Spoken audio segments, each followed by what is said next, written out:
Nabi bagi tahu satu rahsia besar. Nabi kata cara nak padam dosa ialah bersedekah. Selalu saya bagi tahu diri saya dan kita semua, sedekah hari-hari walaupun sikit, walaupun RM1. Yang mampu RM1, sedekah RM1 tiap-tiap hari.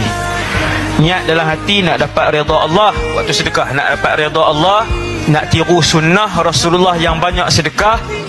Nombor 3, niat untuk Nabi beritahu pasal sedekah tu, memadamkan dosa. Ya Allah, ni nak padam dosa lama.